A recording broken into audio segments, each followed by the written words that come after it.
welcome back to Reddit Aliens. I'm John, and as always, thank you so much for being here. A good topic for you today. Let's do it. What's the creepiest paranormal experience you've ever encountered? Please remember to like, share, comment, hype, listen and ask for shoutouts, and subscribe. A friend and I were driving up a mountain road to a camping site to join a bunch of our other friends at night.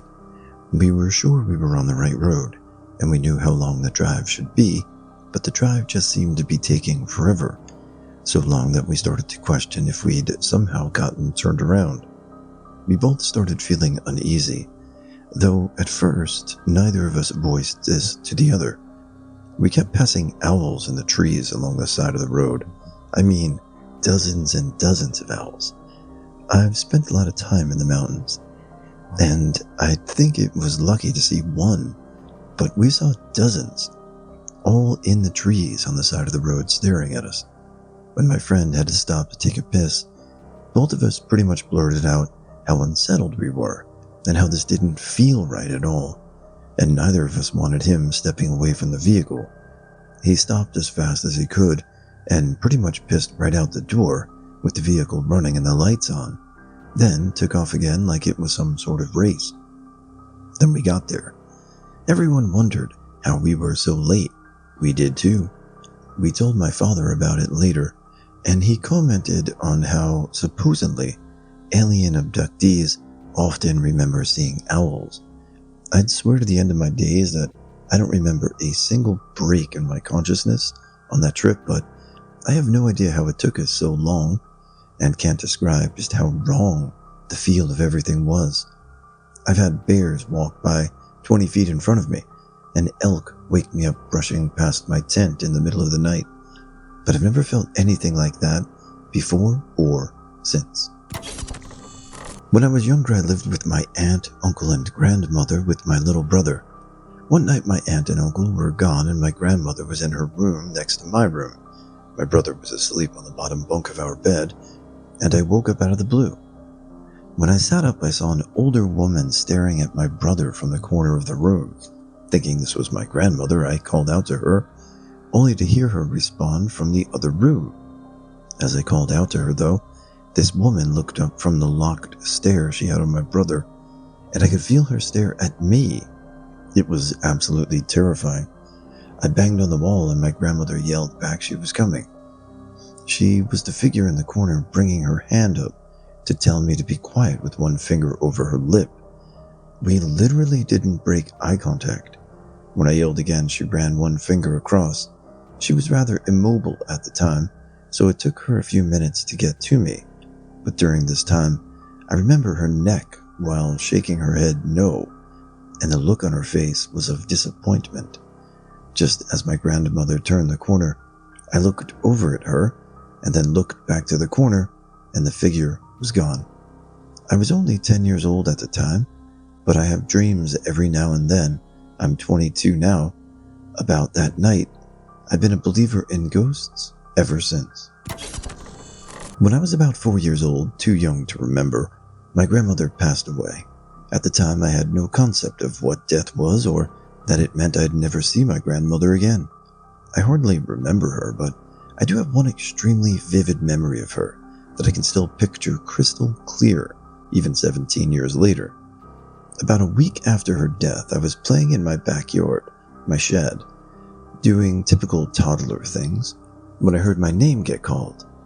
I turned toward the door of my shed, and there stood my grandmother. Didn't seem odd at all, considering I didn't really understand that she was gone forever. She asked me to go grab a cookie from inside so she could watch me eat it, and to tell my mom that she loves her very much. When I went inside, my mom had quite the shell-shocked face when I told her this, but gave me the cookie regardless. When I left back to see my grandma, my mom took a look out the window to see what was going on, and found me eating a cookie and talking to thin air. Yet I clearly remember seeing and talking to my grandma for a good 5 minutes. Eventually, she told me she had to go and to treat my mom with lots of love. She walked her to the shed, and I chased after her, only to find nothing when I got inside. Looking back on it and realizing what happened now, it doesn't freak me out at all. It was just an amazing paranormal experience that I will never forget. My family is Hispanic Latin in origin, so we believe in the paranormal. When I was younger, one of my brothers, not the one in the story, and my mother would practice Santeria, so there was a bunch of incidents I remember pretty vividly. Once I was staying at my older brother's apartment, and I was alone watching my nephew. I had just put him down for a nap, so I went to take a quick shower. When I went out, the oven flame was on and 2 cabinet doors were open. I didn't remember doing those things, so I turned off the burner, dismissed it, and went to play some PlayStation. While I was playing, I kept getting that feeling of someone in the room. I'm not sure if anyone else feels this, but when someone walks into a room, there's a feeling of someone else, like their energy or aura. It was constant. I would turn around and nothing would be there. I kept on playing, and then it would come back. After about 30 minutes of this, I decided to call my brother and see how far from home he was. I went back to play, and something fell off the shelf in his pantry. I can't remember what it was, but it was not a round bag of flour or sugar or something. This really freaked me out, so I brought my nephew back to the living room and put him in a car seat. A little while later, my brother came home, and when he opened the front door, located in the living room, I spun around, and he saw that I was uneasy. He asked about it, and after I told him everything, he decided to take me to my mom's house and my nephew. When we got to the house, he noticed he forgot diapers, so he went back to get them. I wasn't there for this part, so I can only recall what he said. He walked inside and it felt cool, like colder than it should have been. He went to turn the light on, and the bulb shorted out. So we quickly went to the room using the hall light, and as he crossed the threshold to the baby's room, he felt a sting on his leg, and he lifted his pants. He had scratches across his shin, but not like something poking out scratches. It was 4 separate lines, slightly offset, like from a hand. It went from shin to calf muscle. He wound up staying with us for a week and got a priest from our church to come and do a blessing in the house over a few days. It turns out his wife and my other brother, a Santeria practitioner, had played with a Ouija board in the house while they were drinking one night and were talking to someone. Christian evangelical teen rehab home for substance abuse and extreme behavior. They were really into demonic possession. I didn't believe in any of that shit. A few weeks into my time in the program, my home leader, pastor, and the 8 other kids in my house wanted to pray for me. I reluctantly agreed, mostly to avoid an argument, so I sat in a seat in the middle of the room and they all gathered around me, with the pastor in front of me. They started praying and I was trying desperately to just zone it all out. I am not sure how long into it I was, maybe 5 minutes, but I started to feel very uncomfortable. My heart started racing and I got lightheaded. Then all of a sudden I looked the pastor right in the eyes, let out a horrible scream, and tried to stand up. Next thing I know, I'm in total darkness and complete silence. I was there for I don't know how long, and then something started to appear out of the darkness. What appeared was a hideous creature. This all happened many years ago, and I can't really remember what the creature looked like. What I do remember is that despite being terrified for a brief moment, I almost instantly recognized the monster's face, like somehow I had known it my whole life. It came close to me, and we stared at each other for a long time. I was not scared at all. Finally, I knew what I had to do. I looked into the creature's eyes and told it had to leave. I had to repeat this several times, and it was extremely hard to say. For some reason, the creature was so familiar and so comforting, I really didn't want it to leave. Finally, the creature reluctantly left, and almost immediately I opened my eyes. When I did, my pastor was standing over me praying very loudly, and he had a stream of blood running from his nose. 7 of my housemates were holding me down, and the 8th was in a corner crying his eyes out. After I came to for a few seconds, I began to cry like I never had before. I must have cried for 30 minutes straight. Apparently, after I screamed, I jumped out and tried to get away.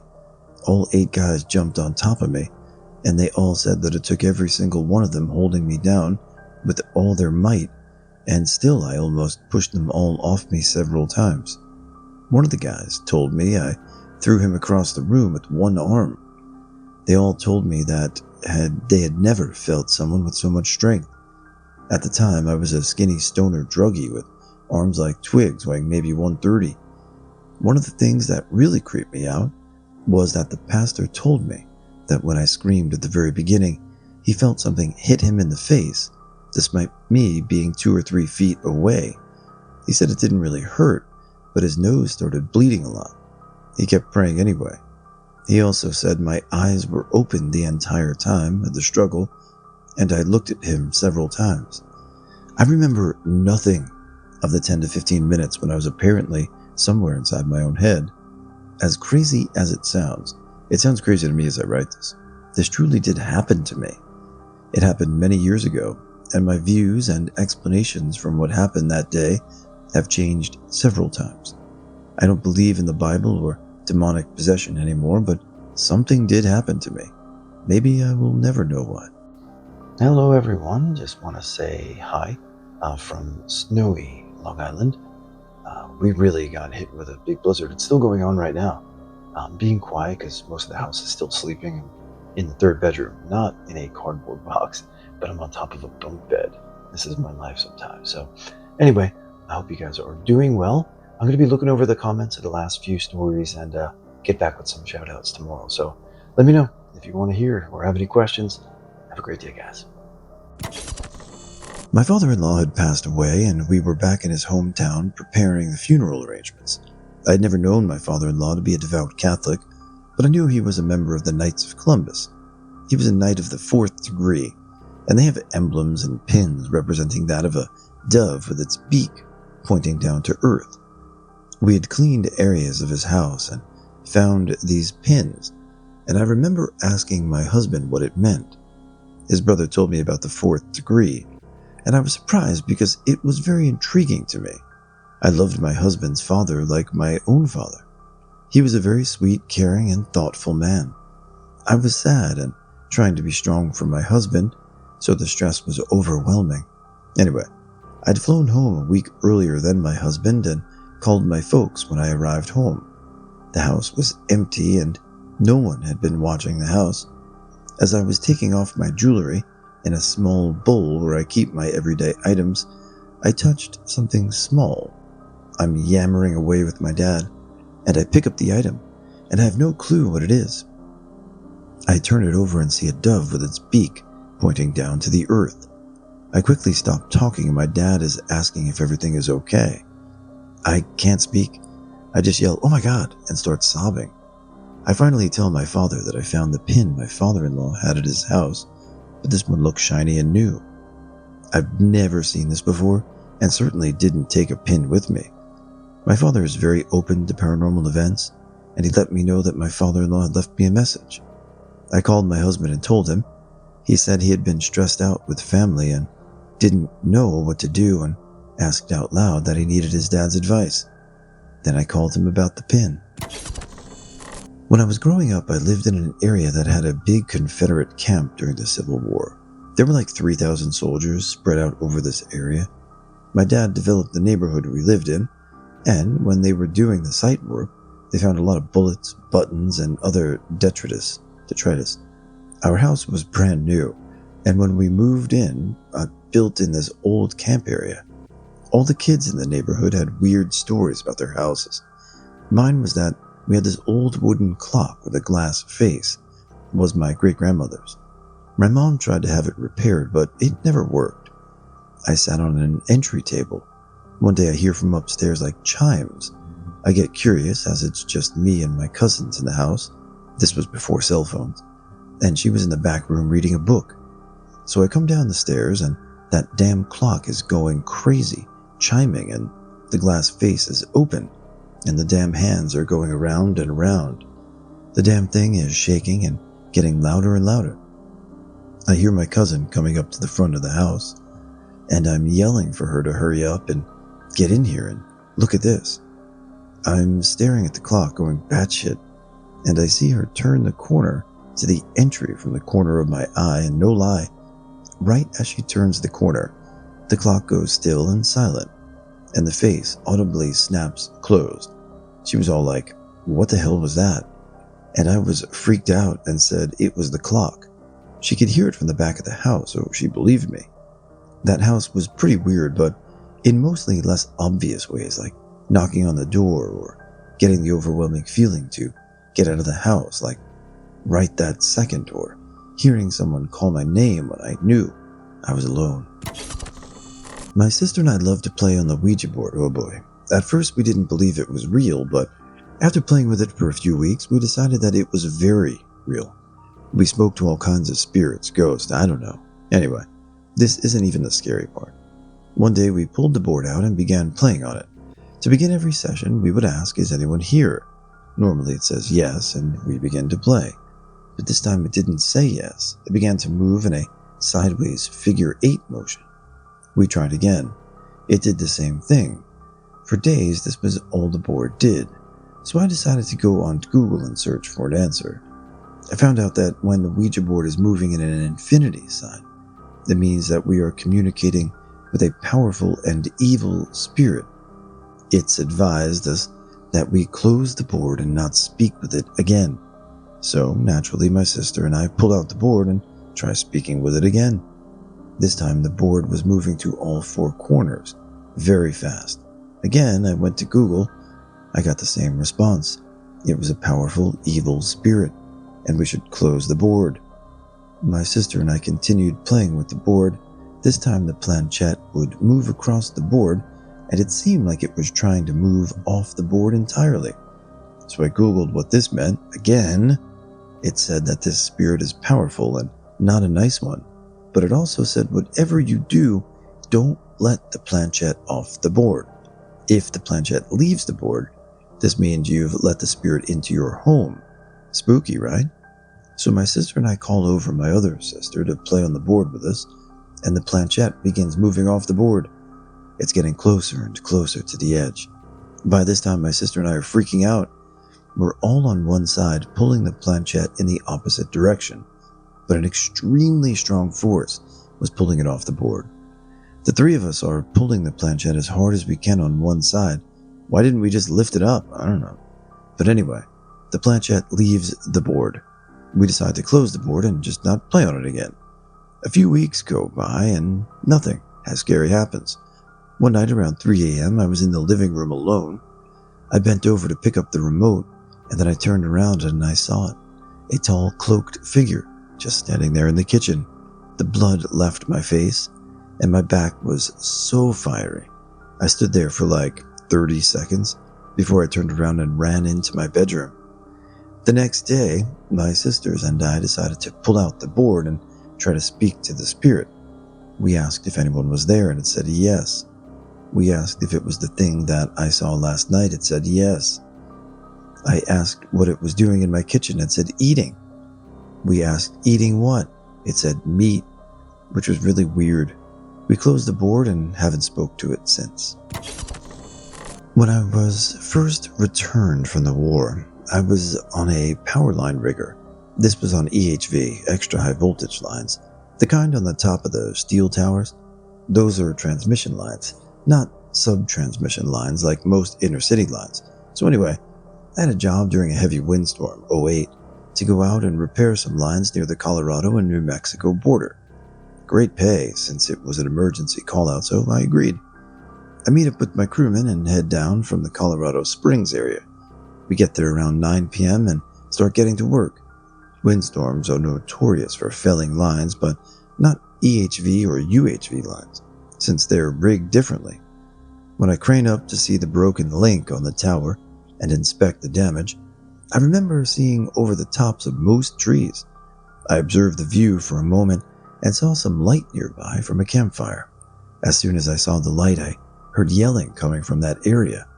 It must have been about 200 to 300 yards away, but I heard a woman clearly yelling, and she kept saying, "Someone please help," over and over again. I crane down and start yelling for the other guys. They heard it too, and were asking questions. I told them about the campfire light coming from the direction of our truck we're facing, kind of. We jumped in one of the smaller trucks, since it was a 4x4, and headed down the road. We looked everywhere for the lights, but didn't find anything. We drove back and forth, and then back again and slowed down. We rolled the windows down and stopped the truck, in about the area the light would be. We all heard moving or moaning sounds coming from the right of the truck, so to the north. It sounded like two old people who were having heart attacks, and it was really loud. So now we're on edge. The site supervisor was calling the police now and giving the general area where we were at. They told us to check to see if we saw anything and if we felt safe. Because I had that war veteran attitude, I decided to go take a look. Two guys came with us, and our supervisor stayed with the truck to wait for police. Apparently they had a station not too far, so they said like 10 or 15 minutes. I armed myself with a pickaxe, and the other guys had conduit pipes, like 1-inchers. We all started walking through the trees with our headlamps on, because it was really dark now. The moaning was still coming from ahead of us. We got through the trees and into a small clearing and looked empty. The moaning stopped and we checked around. Nothing. We went back to the truck, and as soon as we got to it, we heard the woman yell again. Same thing. "Someone please help." It was just to the north of where we were. One of the guys yelled back, "Where are you?" and got no reply. Then we heard her scream in pain and nothing else. We were already running back north, and the police were showing up. They must have seen us running north because two of them came after us. We stopped in the field area, and they stopped with us and asked us what was going on. We told them they helped us look around, and we saw nothing else. We walked back to the truck and didn't hear anything else. They said they would hang out with us for a bit. We got back to the work on the line and got it fitted. The police stayed parked next to each other, talking while we worked. When I craned up, I couldn't see any campfire light or anything. We did the job. It took about an hour and a half, and we were done. When we were packing our tools to head out, one of the cops left and the other came up to us. He told us that just to the west there was a small airplane that crashed, and the people burned to death. He said when the police and paramedics got to the scene, they were still on fire, but they were gone.